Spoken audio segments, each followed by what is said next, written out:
guys, Morgan the Rebellious Reviewer. We talk about all things music, and today we're gonna be doing video number 2 in that series where I talk about 10 albums for every tarot card. This time we're looking at The Magician. So, before we get started, I'd just like to thank you for the positive reception that the first video in this series got where I talked about The Fool. I was not expecting it to do as well as it did, but I'm glad it did. Anyway, today we're talking about The Magician, and 10 albums that remind me of it.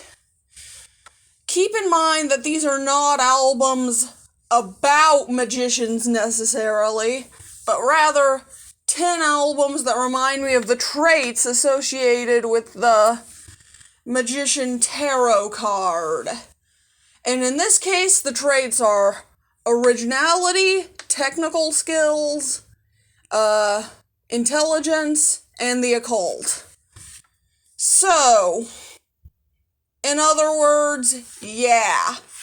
This video will have some seriously experimental stuff in here. At least a few of these albums are really weird. Especially the last 2 entries. Before we get started, let me state a few rules. 1. These albums are in no particular order, and 2. Only 1 album per artist. So, with that out of the way, if you think there are any albums that fit my description that are missing, please leave them in the comments. And 2, if you want to see the list that gave me the inspiration for this series, check the description below. There will be a link to a Rate Your Music list down there. Now that that's out of the way, let's get the obligatory symphonic metal pick out of the way for starters. Number 1, Theli by Therion.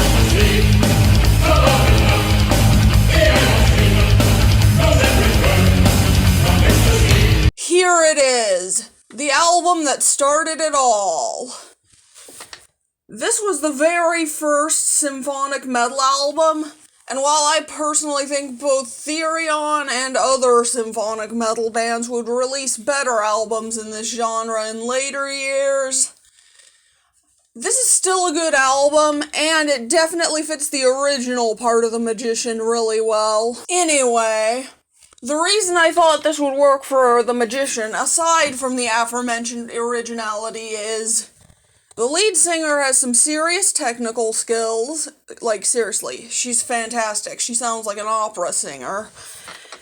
And also, there's a certain level of intelligence to this in the sense that a lot of mythological, occult, and pagan references are sprinkled throughout. So you have to have a certain understanding of that stuff to get the lyrics. Also, it's metal combined with classical music. And everyone knows classical music is supposed to be intellectual.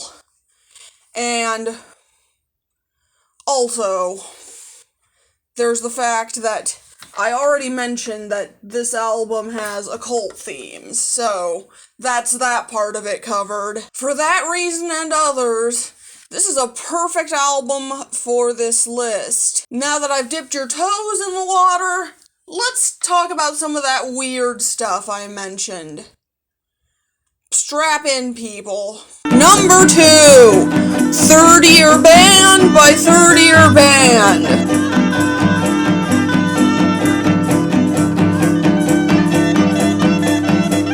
So, if you're a music nerd or are at all familiar with 70s music, you've probably heard of progressive rock.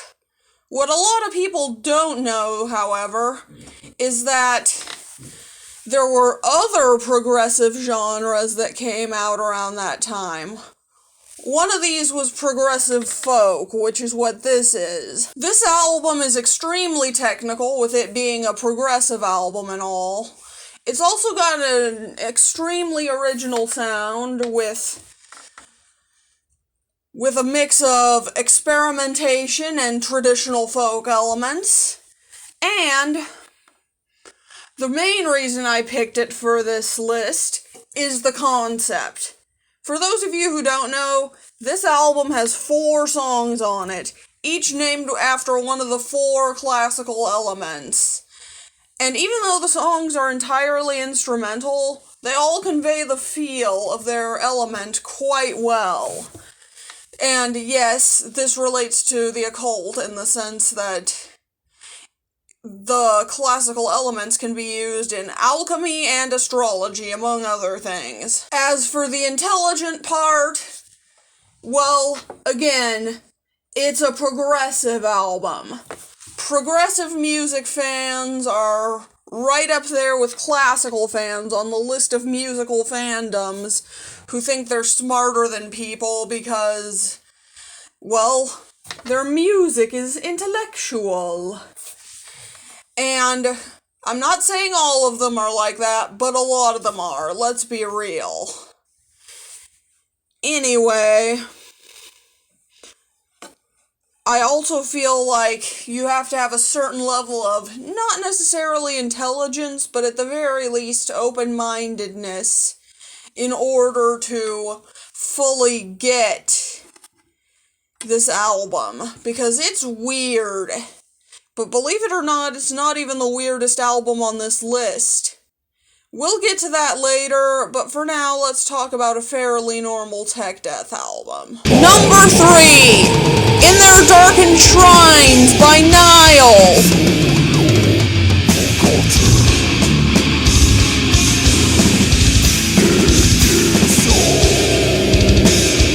When I was picking a Nile album for this list, I was torn between this one and Annihilation of the Wicked.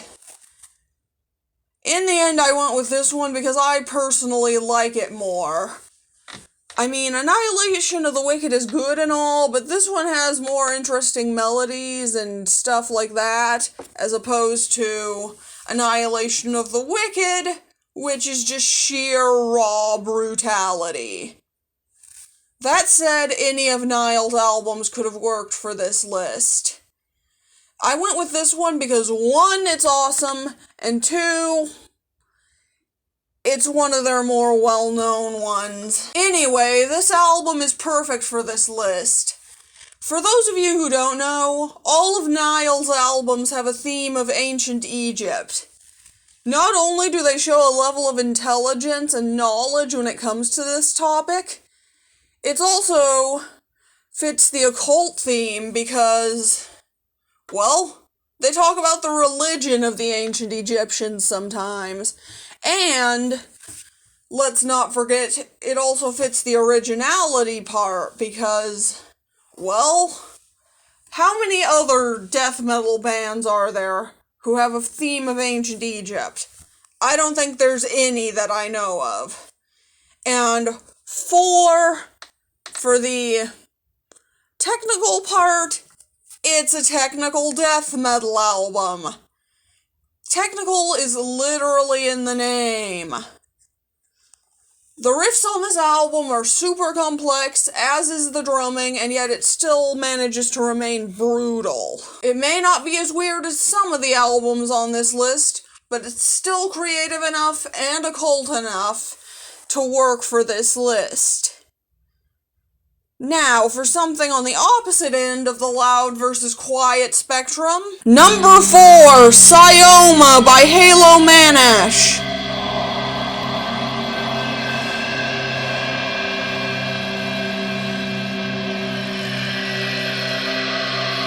So, I'm not the biggest ambient fan in the world. I personally find it to be kind of boring usually, like it just doesn't grab me. But I'm also a firm believer in the idea that every genre of music, or at least most of them, have something good to offer. So, Halo Manash. These guys are a ritual ambient project from Finland. This album here is supposedly dedicated to some kind of supernatural force that gives impulsive visions of auto-cannibalism and metempsychosis, whatever that means. That fits the occult part pretty well, and while this album isn't, like, super technical or anything, it is very dense and creates an interesting atmosphere, which shows a certain level of skill. And, let's not forget, it's also intelligent, because ambient music makes really good thinking music. And, to top it all off, it's pretty original, too. How many other ambient albums have you heard that make use of bells, pipes, and winds? If anyone does know any other albums that fit this description, please let me know in the comments, because this is awesome and I may need to check out more like this. In fact, I may just explore the ritual ambient genre in general. Anyway, now that your ears have been temporarily given a break from the brutality of that Nile album, let's get back to the metal, shall we? Number 5, Blood Mountain by Mastodon.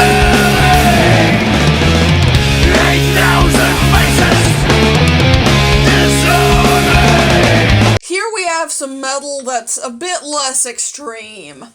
For those of you who don't know, Mastodon is a progressive metal band, and that fact alone makes this album fit both the intelligent and the technical parts of the Magician, for reasons I already explained when I talked about Therion band. Of course, this album would not be on this list if it didn't fit the other aspects as well. Those of you who aren't familiar with Mastodon probably don't know this, but 4 of their albums correspond to the 4 classical elements. And this one, Blood Mountain, it's the earth element, which, again, fits with alchemy and astrology and a bunch of other occult stuff. As for originality, this album is the first Mastodon album that was mostly progressive metal. I mean, they had elements worked into stuff like Leviathan, but that was more of a sludge metal album. This one is almost pure progressive metal. It still has some sludge metal elements, but it's more progressive. So that fits the originality. But now for something completely different. Number 6, The Planets by Gustav Holst.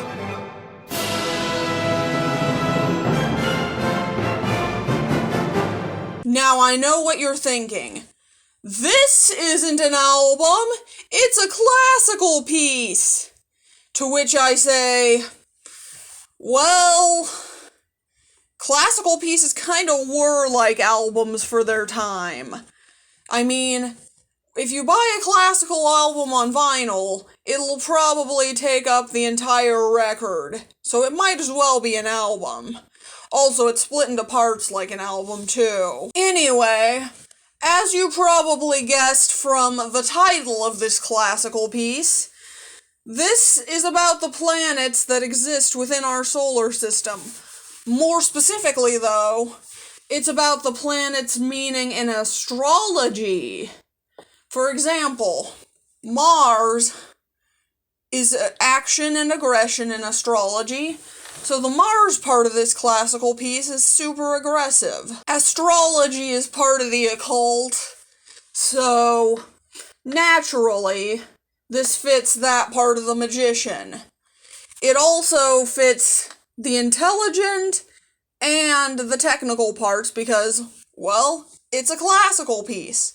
Classical pieces are almost always technical, and as for intelligence, well, let's just say that classical fans are right up there with progressive fans on the list of fan bases who think they're smarter than everyone. As for originality, this piece is certainly the first piece of music to ever try to capture the feel of the planets using just sound. That's pretty original. And as a side note, I think that this is the kind of thing I would totally do if I was a musician. Awesome song. Now let's get back to the actual albums. Number 7, Bankreis by Subway to Sally.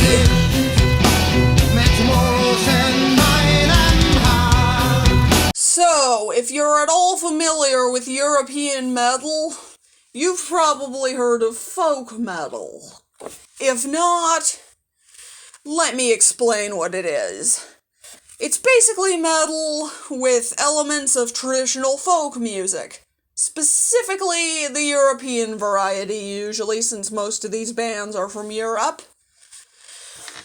German band Subway to Sally are pioneers in this scene. Specifically, they're responsible for creating the subgenre known as medieval metal, which is metal crossed with medieval folk music. Since a lot of fans of older music have a bad habit of thinking they're smarter than fans of newer music, I figured this fits since medieval folk music has been around for basically centuries, and it's also original since these guys were the first guys to try to fuse these genres, and the playing is also fairly technical. As for the reason this fits with the occult, well, that's actually the reason I picked this Subway to Sally album over, say, their debut. Because this has a song about Mephisto, who is a demon from German folklore. That's pretty occult. Now for some electronic music. Number 8, GeoGaddy by Boards of Canada.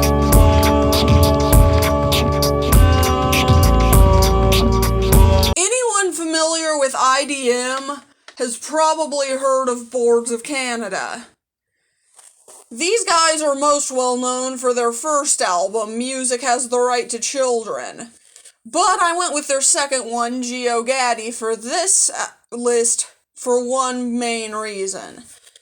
They intentionally made this album 66 minutes and 6 seconds long. 666, the number of the beast. Occult. The reference to Satan actually fits the tone of this album pretty well. It's a lot darker than Music Has the Right to Children, and it still manages to be complex, unique, and of course, intelligent. IDM as a genre actually stands for Intelligent Dance Music, and while I personally find that term to be more than a little bit pretentious, it works for the purposes of this video. In other words, it's a great album for this list, and also the last one I'm going to be including on here before things go completely off the rails into weirdness land. So, let's talk about the first of those two, shall we? Number 9. Bath by Maudlin of the Well.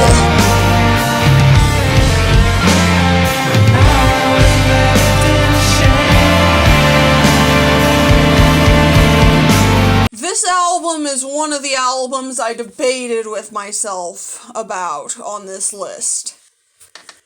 And I knew I wanted to put it on this list, but I wasn't sure whether I wanted to put it or it and its companion album on this list. For those of you who don't know what I'm talking about, this album came out on the exact same day and is a companion piece to another album called Leave Your Body Map. And both of those albums kind of tie into each other, so if you check this album out and like it, check out that one too. Both of these albums were inspired by astral projection, which is definitely an occult thing, and you'd think albums inspired by astral projection would be pretty weird, and sure enough, they are.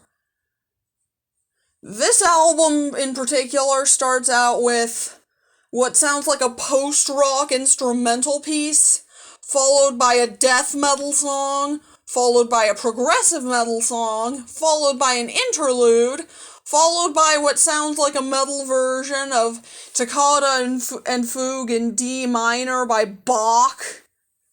Like, what? That's just the first half of this album, though.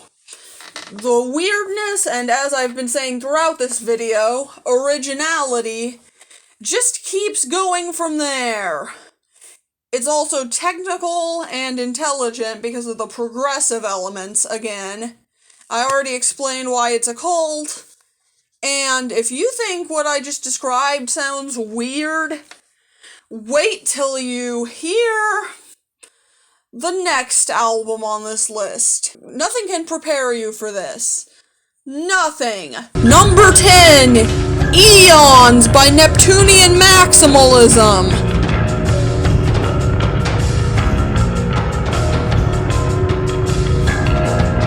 This album is a behemoth.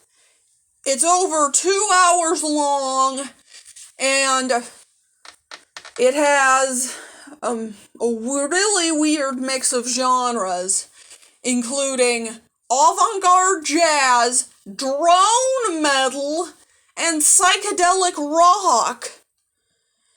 That is a combination I've never heard before, and it works way better than it has any right to. This album is also split into 3 parts titled To the Earth, To the Moon, and To the Sun.